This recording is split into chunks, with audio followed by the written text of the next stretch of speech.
Good evening and welcome to Poland Daily. I'm Natalia Moczulska and this is the news. Donald Trump won the U.S. presidential election by a crushing margin.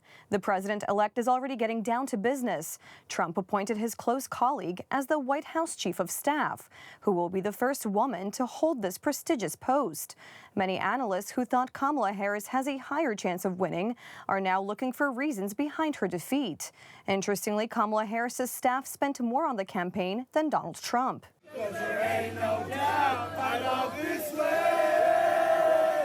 God bless the USA. Republicans are celebrating an electoral victory and a return to values that this country badly needed. Family, security, and the economy, neglected under the Democrats, will once again come to the forefront. This is what Donald Trump promised his countrymen in the campaign. Thank you, Lord.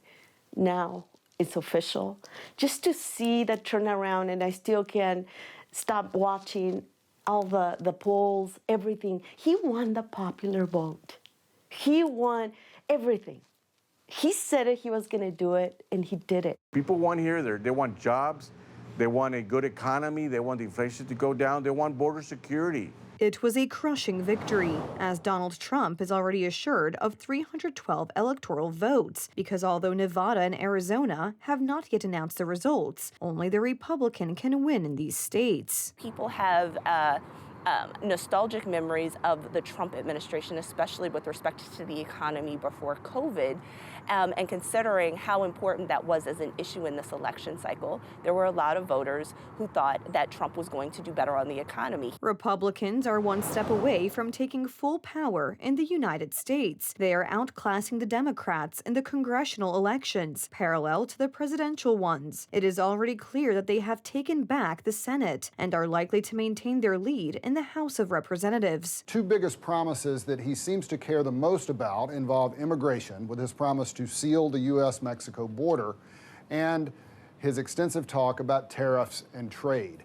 After this spectacular victory, Donald Trump is already beginning to assemble a team of his closest associates. Susie Wiles will be the White House chief of staff as the first woman in U.S. history. Come, Susie. Come here. Come here, Susie. Chris. Come here, Chris. Susie likes to stay sort of in the back, let me tell you. The Ice Maiden. We call her the Ice Maiden. Come here, Chris. Come here, Chris. Susie likes to stay in the background. She's not in the background. Following the Republicans' electoral triumph, President Joe Biden publicly congratulated Donald Trump and assured him of his willingness to cooperate. I spoke with President-elect Trump to congratulate him on his victory, and I assured him that I'd direct my entire administration to work with his team to ensure a peaceful and orderly transition. That's what the American people deserve. Meanwhile, the Democratic supporters still can't get over the devastating defeat of Kamala Harris. We saw a lot of disappointment because, again, as I just mentioned, she was on paper the better candidate, right? She has a history of public service. She had actual policies in place that she wanted to push forward. And then again, the character issue.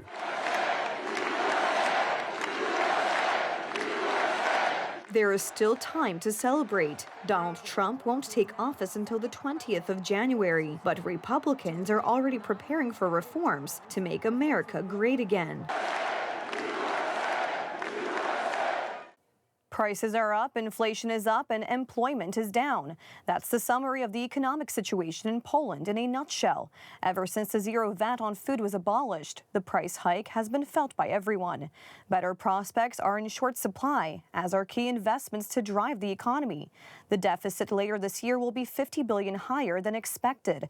And let's recall that Poland has been placed under the excessive deficit procedure. The National Bank of Poland has released a report that shows projected inflation and GDP growth in two possible versions. The first assumes a complete unfreezing of electricity prices for households. In it, we see that inflation will be 3.7% in 2024, 5.6% in 2025, and 2.7% in 2026. The second version shows a perspective in which household electricity prices remain frozen. Here, inflation is at the same value in 2024, while it will be 4.3% in 2025 and 2.8% in 2026.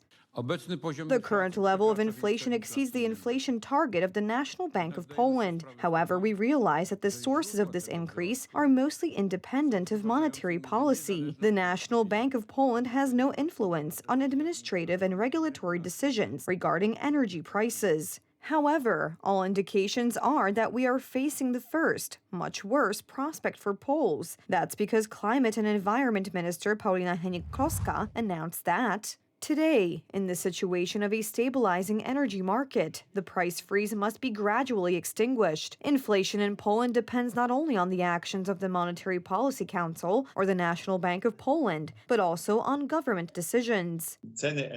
Electricity prices, for example, are not fully determined by the free market.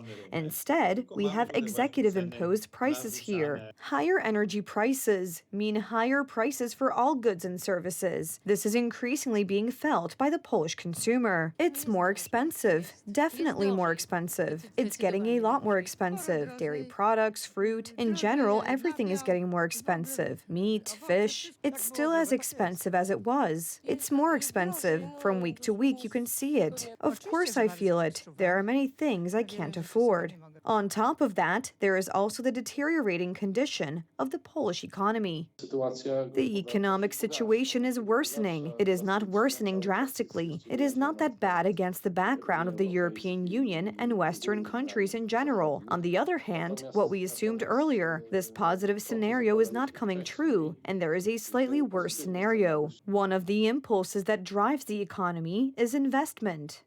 Especially large structural investments help. Therefore, it is necessary to build nuclear power plants, build the central transportation port, and many other infrastructure investments. Unfortunately, these key investments have been put on hold. On top of that, there are also massive layoffs. At PKP Cargo, more than 3,600 people have been laid off, and at the Polish Post Office, the voluntary departure plan is expected to cover 9,300 people. We have recent cases of companies announcing layoffs, and this is a problem for the Polish economy. Meanwhile, the government has no idea how to solve it. Moreover, it does not make an effort to start the process of reducing the excessive deficit in the following years. Orlen is considering halting a key Olefins 3 investment. A final decision is expected by December. The corporation has already warned that the construction is consuming hundreds of millions of zloty per week, while the estimated costs were much lower. Now Orlen estimates that it would have to spend as much as 51 billion zloty on it. As a result, the project is to be, quote, optimized or halted. What will stopping the flagship investment mean for the Polish economy?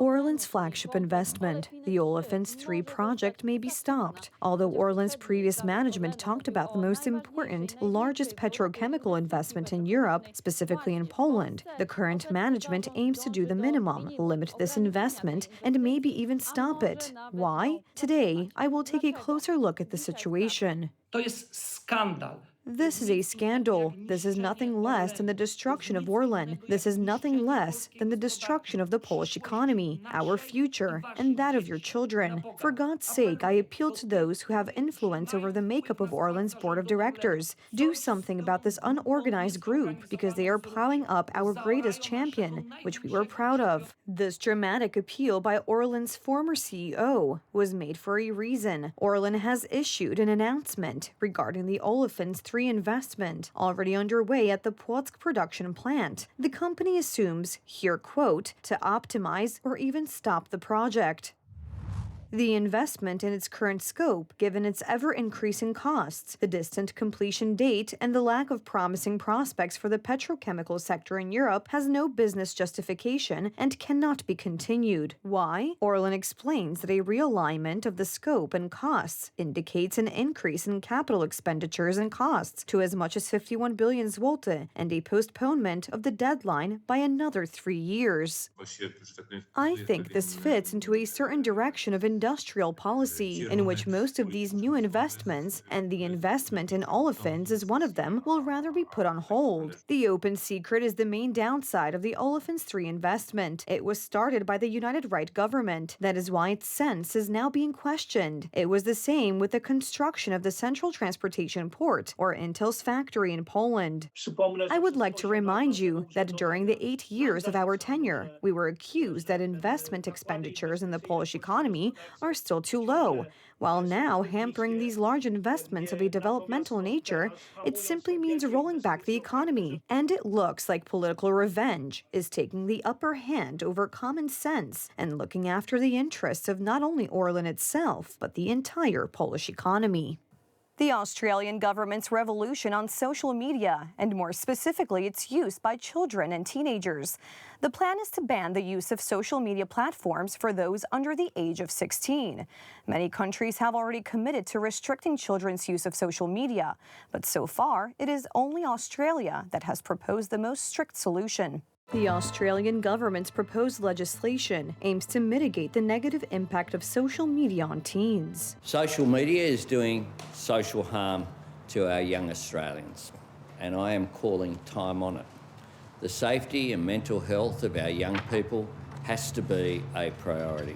Australia is working to implement a system that will verify the age of social media users, but that doesn't mean children are being denied access to the internet. We will ensure as well that young Australians retain access to services that primarily provide education and health services. However, not everyone supports the government's idea. A company representing platforms such as Meta and TikTok believes the proposed law will do more harm than good.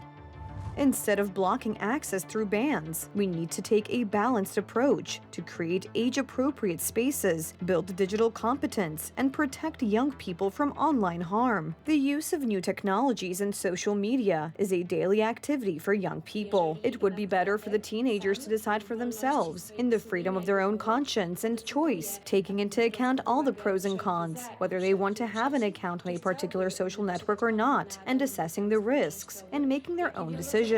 Social media is very popular among young people in Poland as well. However, it should be remembered that many dangers may also be lurking there. Matters concerning social media and the functioning of children in this area require our special attention. It starts as early as kindergarten, where they start scrolling through all sorts of sites. Children think indiscriminately. Consequently, the content that is shared among them is practically not subject to any verification or revision. That's why it's so important to talk to children about their online activities. Children use it too much, and they don't want to learn. They don't want to read books. They don't want to do anything. They shouldn't be on the internet so much at such a young age, because it's a toxic place. The Australian bill will go to Parliament later this year, and if passed, will come into effect within 12 months. That's all for the news tonight. Thank you so much for joining us, and have a wonderful evening.